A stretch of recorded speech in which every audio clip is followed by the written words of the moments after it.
এই কূপের পানি দিয়া হযরত মুহাম্মদ সাল্লাল্লাহু আলাইহি সাল্লামকে মানে গোসল দেওয়া হয়েছিল তিনি মারা যাওয়ার পর।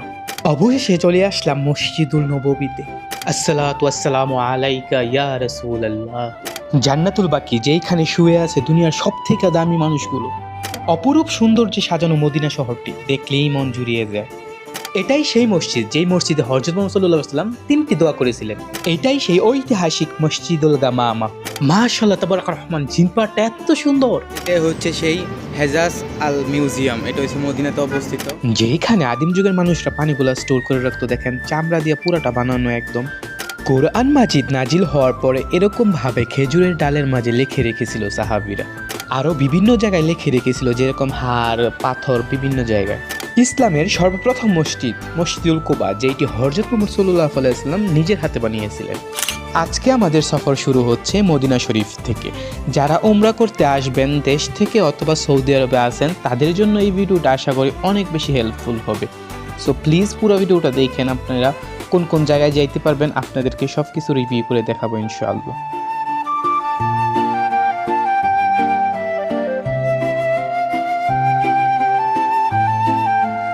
এখন আমরা চলে আসছি সেই মক্কা মসজিদের সামনে, আসলে মক্কা মদিনার সামনে।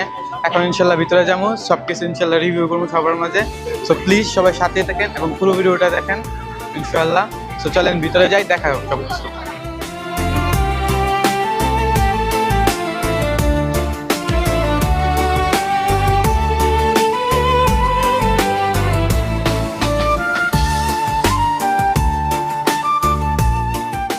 মসজিদুল নববীতে প্রবেশ করার সাথে সাথেই 2 রাকাত নামাজ পড়ে নেবেন সবাই।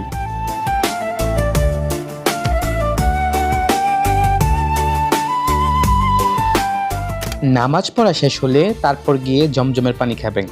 তো আমি আর আমার বন্ধু স্বাধীন, আমরা দুজন মিলে জমজমের পানিগুলো খেয়ে নিলাম। নামাজ পড়া এবং পানি খাওয়া শেষ, তো এখন আমরা যাব নবীকে সালাম দেওয়ার জন্য।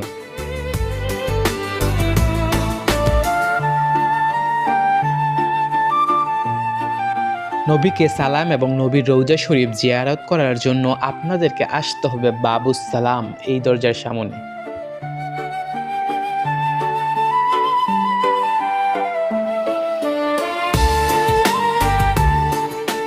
আর আপনাদের যদি বাবুস সালাম খুঁজে পেতে কষ্ট হয়, তাহলে যে কোনো বাঙালি অথবা ক্লিনার যে জায়গায় এই জায়গায় কাজ করে যারা, তাদেরকে জিজ্ঞাসা করলে ওরা দেখিয়ে দিবে। এই মিম্বরে দাঁড়িয়ে মসজিদে নববীর খুতবা দেওয়া হয়। এইটাই সেই ঐতিহাসিক মিম্বর যার কথা আমরা হাদিসে অনেক জায়গায় শুনি।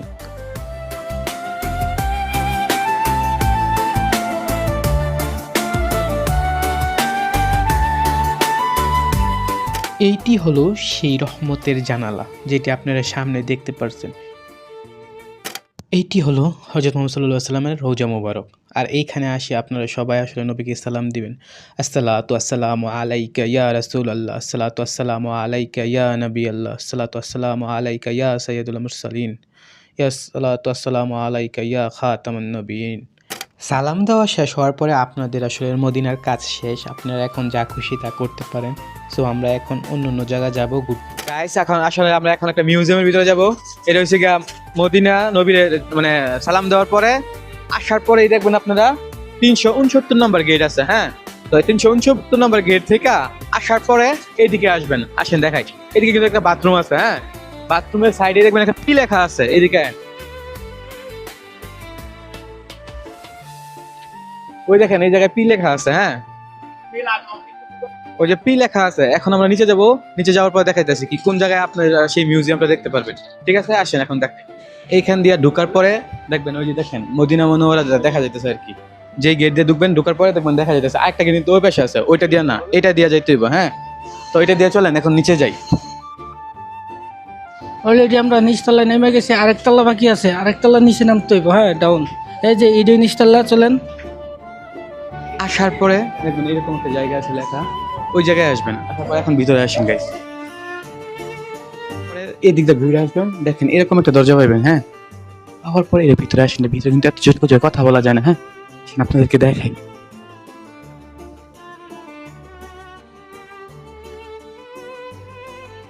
গাইস দেখেন এই জায়গায় সবচেয়ে বেশি পুরনো আমলের কোরআন যেগুলো আছে এগুলো জমানো আছে। হ্যাঁ, এগুলো কথা বলা নিষেধ, কারণ এটা মিউজিয়াম। আর এই জায়গায় দেখেন বাঁশ কত পুরনো পুরনো। দেখেন এটা মনে হয় প্রায় 1050 অনেক আগে, জানি না কত পরে ট্রান্সলেট করতেছে এগুলা। এই পাশে আছে কিছু, এই জায়গায় আছে কিছু। এই দেখেন কত বড় কোরআন শরীফ, মাশাআল্লাহ। এগুলো কিন্তু সব হাতে লেখা, হ্যাঁ, এগুলো হাত দিয়ে লিখছে, উপরে লেখা ওইগুলো প্রিন্ট করা। আরও আছে, এদিকে আসেন গাইস। এই যে দেখেন এইগুলা পুরান, অনেক পুরান এই কোরআন শরীফগুলা। এগুলা ট্রান্সলেট করার পরে বলা যাবে কত পুরান এগুলা। এদিকে আছে সব থেকে আকর্ষণীয় জিনিস, সব থেকে আকর্ষণীয় জিনিস কিন্তু এইদিকে রয়েছে গাইস। আসেন এগুলা, এদিকে এদিকে এদিকে। এইগুলা হয়েছে নবীর, এইগুলা হয়েছে নবীর যুগে ব্যবহার করা যে আসবাবপত্রগুলো আছে এগুলা, ঠিক আছে। এদিকে এদিক দিয়ে এখানে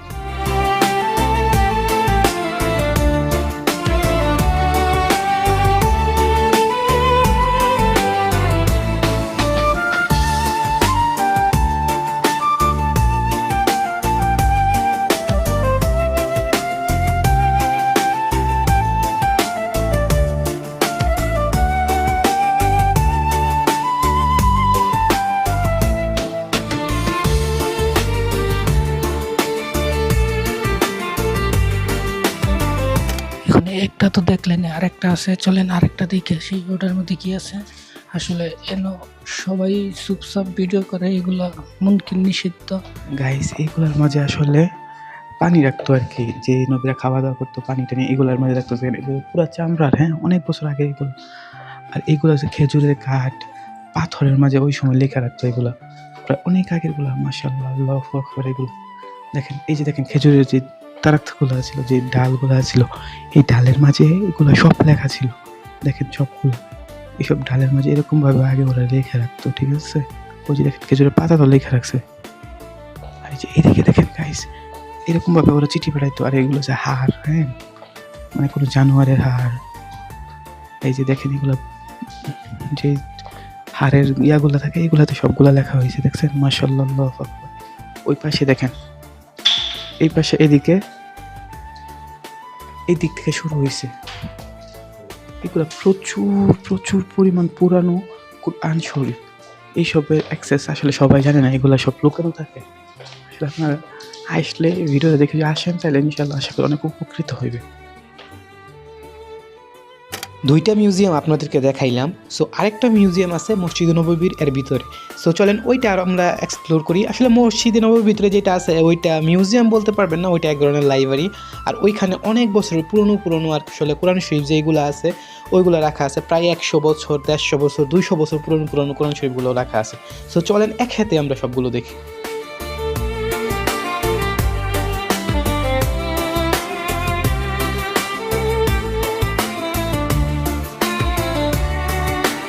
সিরিয়াসলি গাইজ, আপনারা বিশ্বাস করবেন কিনা জানি না, আসলে জিনিসগুলো দেখলে এত পরিমাণে সুন্দর লাগতেছে আমার কাছে। আসলে আমি অনুভব করতে পারতেছি জিনিসগুলো আসলে কত পুরনো। আসলে না দেখলে, আপনারা এই জায়গায় না আসলে আসলে কেউ বুঝবেন না। সো প্লিজ যারাই মদিনা আসবেন তারা অবশ্যই এই জায়গায় আসবেন। আর এই জায়গায় আসলে ভিডিও করা কিন্তু নিষেধ, হ্যাঁ, আমরা কিন্তু লুকায় লুকায় ভিডিওগুলো করছি। সো যারা ভিডিও করতে চান তারা অবশ্যই এই জিনিসটা মাথায় রাখবেন। আমরা সিরিয়ালে দাঁড়িয়ে আছি জান্নাতুল বাকিতে ঢোকার জন্য। আর সামনে যে এতগুলো লোক দেখতেছেন, সামনে যাইতেছে ওরা হচ্ছে কি আসলে একজন লোক মারা গেছে। সো এই জন্য একজন না, অনেক কিছু লোকই মারা গেছে এই জায়গায়। সো ওরা আসলে ওই জায়গায় কবর দিবে। সো আমরা এই জন্য সিরিয়াল দ্বারা আছি, সিরিয়ালটা খুললে তারপর আমরা ইনশাল্লাহ ভিতরে ঢুকবো। সো আপনাদেরকেও দেখাবো আসলে জান্নাতুল বাকির যে নাজারাটা আছে বা জিয়ারাতটা আছে ওইটা আপনাদেরকে করাবো। সো সাথেই থাকেন, দেখেন।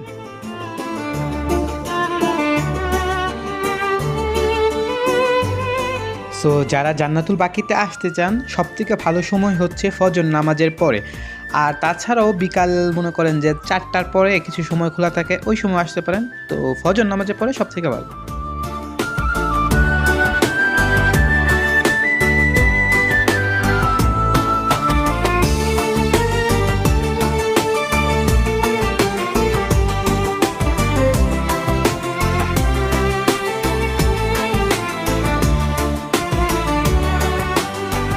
এখন আমরা রওনা দিচ্ছি মা ফাতেমার বাড়ির উদ্দেশ্যে। ওইখানে গিয়ে মা ফাতেমার বাড়ি যেটা আছে ওইটা দেখবো এবং আপনাদেরকেও দেখাবো।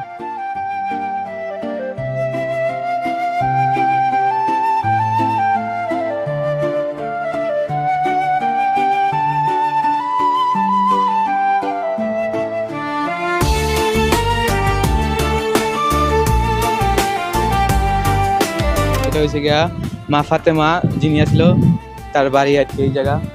আর ওই সাইডে আছে হচ্ছে একটা কুয়া, ওই জায়গা থেকে পানি তুলতো, খাওয়া দাওয়া করতো, যা আছে এগুলা করতো। আর এই জায়গা থেকে নিয়ে খাবার নিয়ে দিত ওই মসজিদ নববীতে, নবীকে নিয়ে দিত, যতটুকু আমরা শুনছি বা যতটুকু জানি এইসব কাহিনীটা। আর এখন এটা তার কাটা দিয়ে বেড়া দিয়ে রাখছে, আসলে যাইতে দেয় না এই জায়গায় আমাদেরকে। প্রথম ঢুকতে দিয়েছিল আগে, এখন ঢুকতে দেয় না, মানুষ অনেক বেশি জাহামা করতো, যাই এটা ওইটা এগুলো করতো। সো এই জন্য আর কি যাইতে দেয় না এই জায়গায়। সো আজকে এতটুকু দেখাইলাম, অন্য কিছু আর আছে এগুলো দেখাবো ইনশাল্লাহ।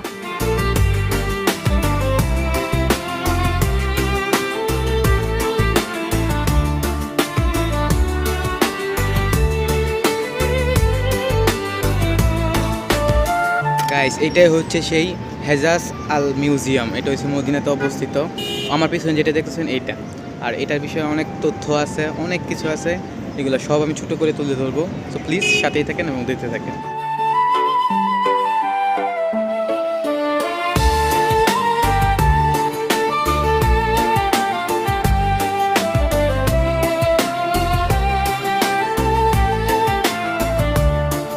এটা অটোমান আমলের এই দামেস্ক থেকে আসা শেষ একটা স্টেশন, রেল স্টেশন, পরিত্যক্ত একটা রেল স্টেশন। এটা এখনো তুর্কিদের দখলে আছে, মানে এটা এখনো তুর্কিদের পুলিশ প্রশাসন এটা গাইড দেয়। এটা এই মদিনার ভিতরে এই জায়গাটা অবস্থিত।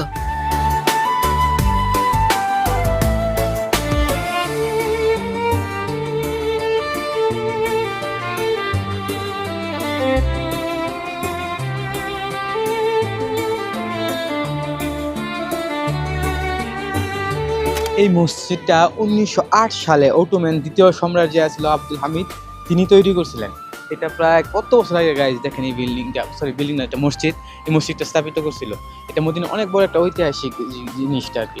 অটোমান সম্রাট যে ছিল সে তৈরি করছিল এটা। আসলে একটু ক্লোজ লুক দেখান আসলে জিনিসটার, দেখেন এটা এখন পর্যন্ত সহি ইসলামত আছে, কোনো সমস্যা হয় নাই গাইজ। দেখেন পাথরগুলো এখনো আগের মতোই আছে, সেম সবগুলো আছে।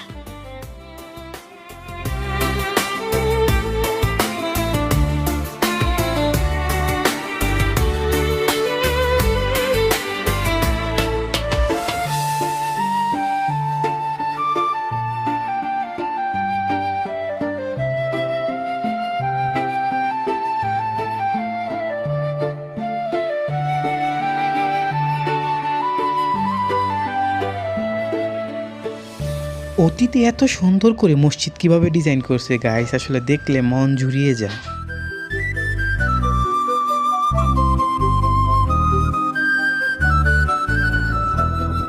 এখন আমরা মদিনা শহর থেকে বের হয়ে জিন পাহাড়ের উদ্দেশ্যে রওনা হচ্ছি।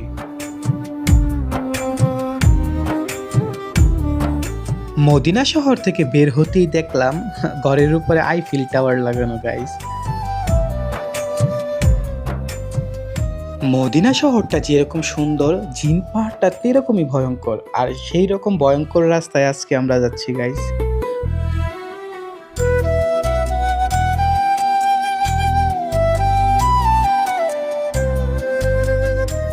এটাই সেই মদিনার সবচেয়ে বেশি রহস্যময় জিন পাহাড়। গাইস দেখেন আমি আসলে এখন জিন পাহাড়ে উঠতেছি। আসলে গাইস কি বলবো, এই পাহাড়টা এত পরিমাণে ভয়ঙ্কর। এর আগে আসছিলাম তখন উঠতে পারিনি, এবার আসছি ইনশাআল্লাহ পুরোটা উঠবো, ওইটা দেখবো, ঠিক আছে। আর ওই বুকটা দেখেন কই বয়ে রয়েছে, ওই যে আর রয়েছে পুরোটা বাকি।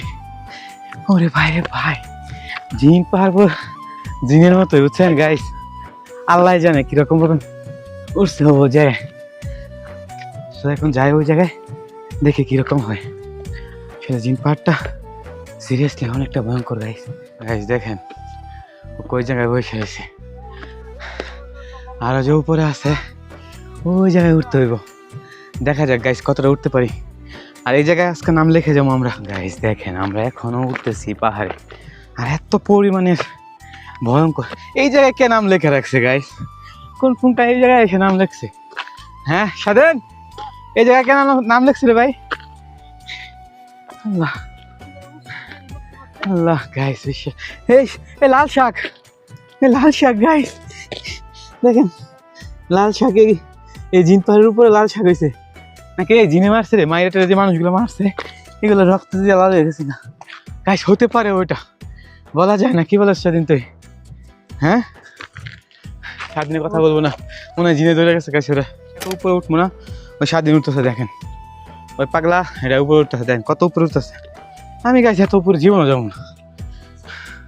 ওরে যাইতে আছে, ওই যে যাইতে থাকুক, ওই দেখেন কই যাইতেছে। আল্লাহু আকবার, আল্লাহু আকবার। এত উপরে যাইস না, এই জায়গায় নাম লেখবি। গাইস আমি আসলে এই জায়গায় নাম লিখবো বুঝছেন, আমি একটা অনেক জিনিস, সুন্দর একটা জিনিস নিয়েছি। আমি ভাবছি যে এই জায়গায় নাম লিখবো, মাটি নাকি না পাথরের গুঁড়া এগুলো। নাম লিখলে আবার জিনিয়ে ধরে আমারে, লেখা ফেলায়। হ্যাঁ,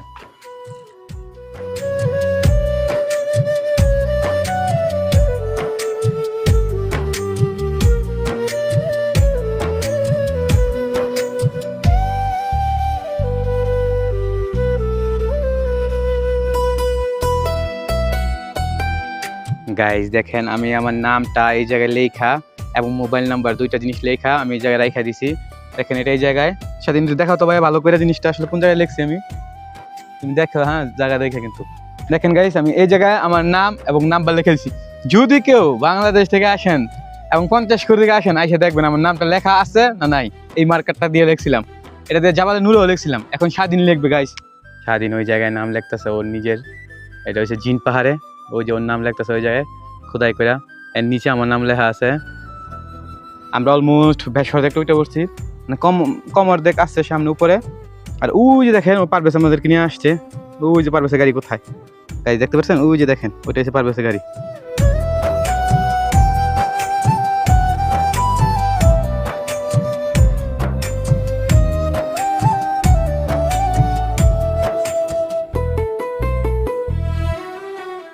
জিন পাহাড় থেকে নামার পর আমাদের প্রচুর পরিমাণে তৃষ্ণা লাগছে, সো আমরা এই জায়গায় আইসা আখের জুস নিতেছি গাইস। জিন পাহাড়ের নিচে এটা অবস্থিত। এই সব ধরনের জুস পাওয়া যায়, বাংলাদেশি, আমাদের বাংলাদেশি। তো মাশাআল্লাহ ওনার কাছ থেকে আমরা আগের জুস নিব। হ্যাঁ, আগের জুস। দেখেন এটা অটোমেটিক যাইতেছে, দেখছেন দেখেন উপরের দিকে অটোমেটিক যাইতেছে। আর এটা হচ্ছে জিন পাহাড়ের রাস্তা, এটার মধ্যে এরকম ভাবে যায়, দেখেন ওই যে অটোমেটিক যাইতেছে। তারপর আমরা গাড়ি দেখাবো একটু পরে, সমস্যা নাই।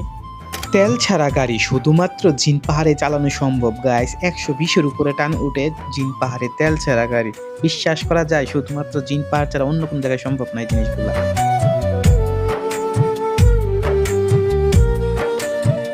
ভয়ঙ্কর এবং সৌন্দর্য দুইটার মিশ্রণ হচ্ছে জিন পাহাড়।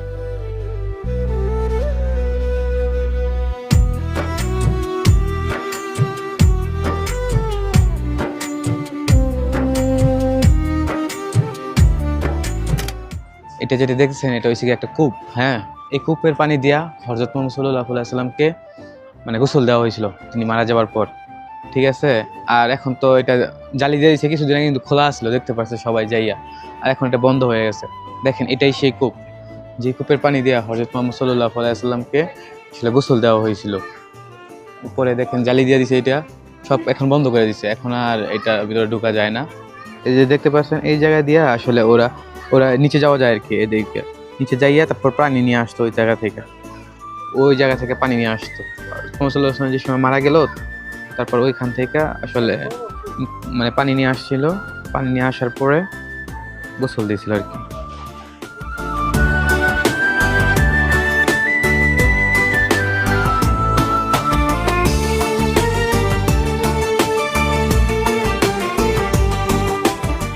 গাইস দেখেন সেটা কুয়ার ছবিগুলো এই দিক দিয়ে টাচ আর কি স্ক্রিন, এটা দিয়ে দেখা যায়। সেকেন্ড 360 ডিগ্রি দেখতে পারবেন, দেখতে পাচ্ছেন। এটা আসলে চারকুলা দিয়ে দেখার জন্য, আগে আর কিরকম ছিল দেখেন, এটা চারপাশে এরকম। হ্যাঁ দেখেন এটা চারপাশ আসলে 360 ডিগ্রি। এটা আসলে ডিজিটাল ভাবে যারা রাত্রে করে আসে, যেমন আমরা আসছি, তো এই জন্য আসলে দেখার জন্য আর কি এরকম স্টাইলে। হ্যাঁ দেখেন এটা হচ্ছে ভিতরের যে ভিউটা, ওইটা এটার ভিতরে যে ভিউটা আর কি, এটা এরকম দেখতে পাচ্ছেন। ওই যে দেখেন গাইস, ওটার ভিতরে কত পরিমাণে গর্ত, এটা মাশাআল্লাহ।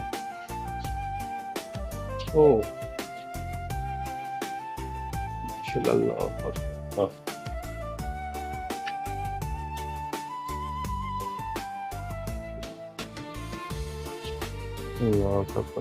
গাইস দেখেন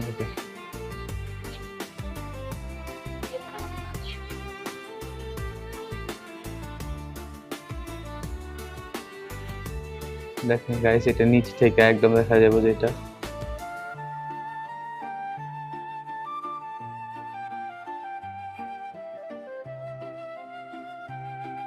এর থেকে ভালোভাবে আসলে দেখানো সম্ভব না, স্ক্রিনে দেখা যেতেছি।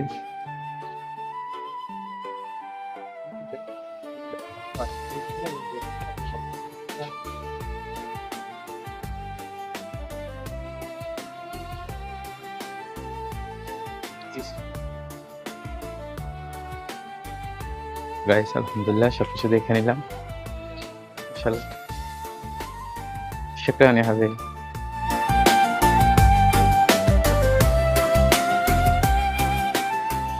বাহিরে আইসা দেখতেছি পানি বিক্রি করতেছে, ছোট বোতল 5 টাকা, বড় বোতল 10 টাকা আর কি, মাটির বোতলে।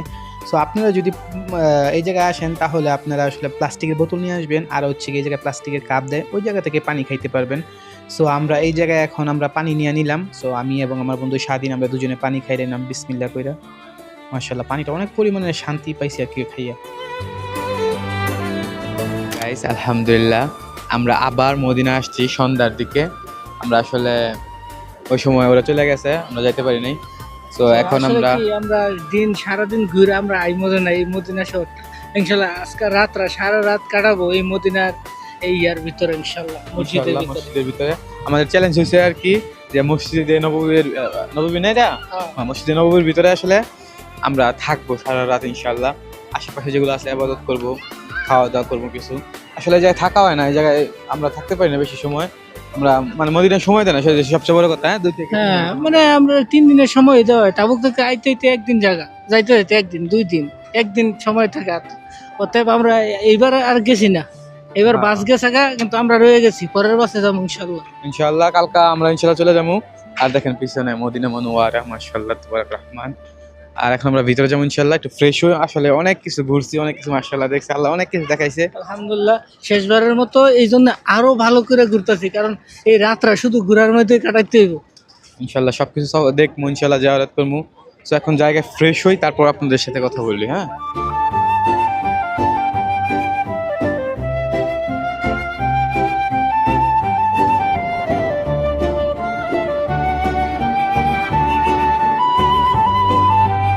আমরা ফ্রেশ হওয়ার পরে কিছু খাওয়া দাওয়া করলাম। আসলে খাওয়া দাওয়ার ভিডিও আমরা আপনাদের মাঝে তুলে ধরি নাই। গাইস এটা হচ্ছে সেই মিউজিয়াম, অনেক ফেমাস যে মিউজিয়ামটা আছে ওইটা। যদি আসা হয় কালকে সকালে ইনশাআল্লাহ আসবো, ভিতরে যাইয়া দেখবো সব জিনিসগুলো, দেখা যাক কি হয়। আজকে প্রচুর পরিমাণে ঘুম পাইছে গাইস, আর বাজে হয়েছে প্রায় অলমোস্ট 12টা বাজে গেছে, 5 মিনিট কম। তো এখন গিয়ে দেখি নববীর ভিতরে ঘুম দেওয়া যায় কিনা। আর খাওয়া দাওয়া করলাম, খাওয়া দাওয়া সব শেষ। আসলে গলার টোন শুনে বুঝতে পারতেছেন আপনারা। গাইস এখন একটা সমস্যা হয়েছে, এটা আমরা বলি নাই। আমরা যে বাস দিয়ে আসবো ওই বাসটা পাই না আজকে। এখন আরেকটা প্যাস লাগছে বুঝছেন, এখন 2 দিন হয়ে গেছে, এখন আমরা যাইতে পারি না এই রুমে। তো এখন কীভাবে চিন্তা করতেছি। তারপর একটা হোটেল নিলাম, দেখেন 60 রিয়াল ভাড়া দিয়া। ওই যে দেখেন উপরে রয়েছে এই জায়গায়, এইসব কি একটা অবস্থা, পুরো আবি যাবি। এখন আমাদের কী অবস্থা হবে আল্লাহ ভালো জানে। এখন ভাবছি কালকা যাবো।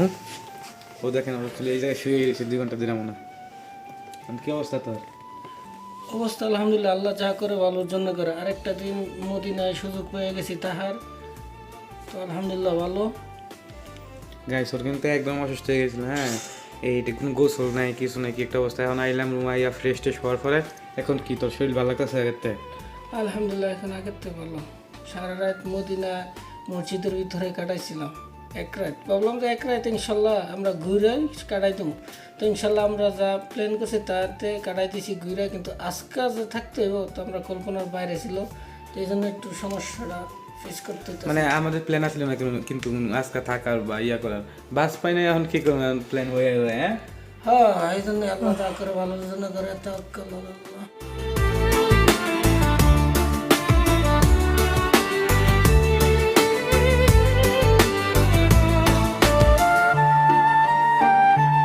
গাইস এখন আমার পিছনে যে মসজিদটা দেখতেছেন, এই মসজিদটির নাম হয়েছে মসজিদুল গামামা।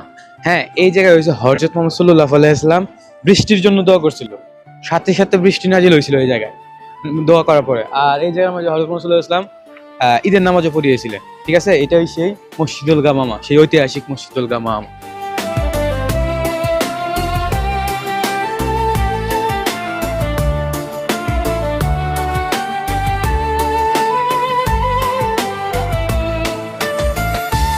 আমাদের পিছনের যে মসজিদরা, এই মসজিদের মধ্যে আবু বকর সিদ্দিক রাদিয়াল্লাহু তাআলা আনহু এই মসজিদের মধ্যে ঈদের নামাজ পড়াইছিল। এই মসজিদরা সবাই দেখতে আসছে, আপনারাও দেখেন।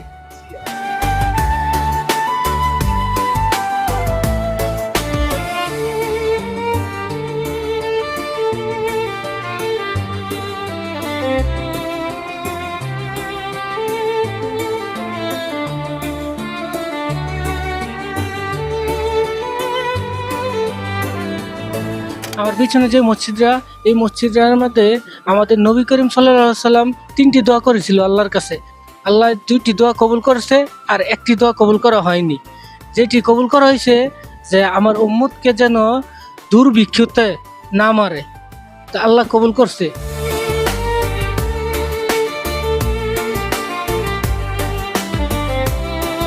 দ্বিতীয়টা হচ্ছে গিয়া, সেটা হচ্ছে যাতে বন্যা বা প্লাবন দিয়ে যাতে আমাদের উম্মতকে ধ্বংস না করে, এই দোয়া বলছিল আর কি নবী।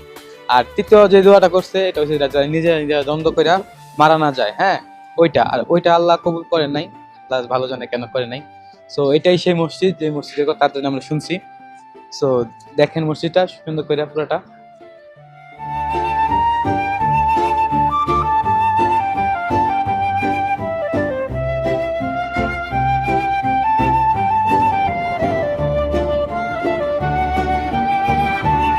এখন আমরা আছি মসজিদুল কুবা, যেটি ইসলামের সর্বপ্রথম মসজিদ এবং হযরত মুহাম্মদ সাল্লাল্লাহু আলাইহি সাল্লাম তার নিজের হাতে এই মসজিদটা করেছিলেন।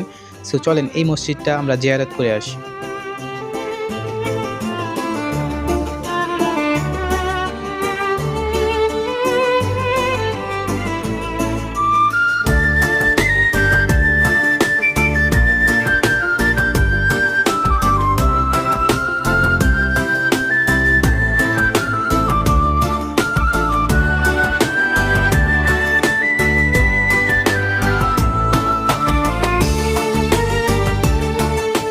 সো গাইজ, এখন আমরা পানি খাই নিব, জমজমের পানি। আমরা আইসা 2 রাকাত নামাজ পড়ছি, এখন আমি এবং আমার বন্ধু স্বাধীন আমরা দুজনে পানি খাই নিব। সো আপনারা আসলে আপনারাও পানি খাবেন অবশ্যই।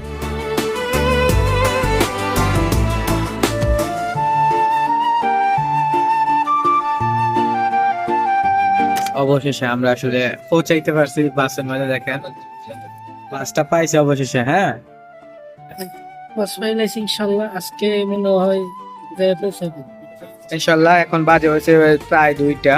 সো দেখা যাক কখন গিয়ে পৌঁছাই। তারপর এত কষ্ট এত পরেশানি করে আলহামদুলিল্লাহ, তবু আলহামদুলিল্লাহ অনেক কিছু ভালো হয়েছে, শুকর আলহামদুলিল্লাহ।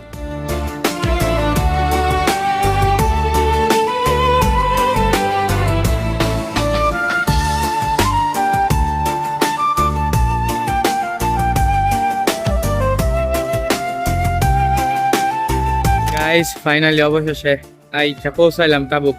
এখন বাজে প্রায় রাত 10টা, 10:30টার মতন।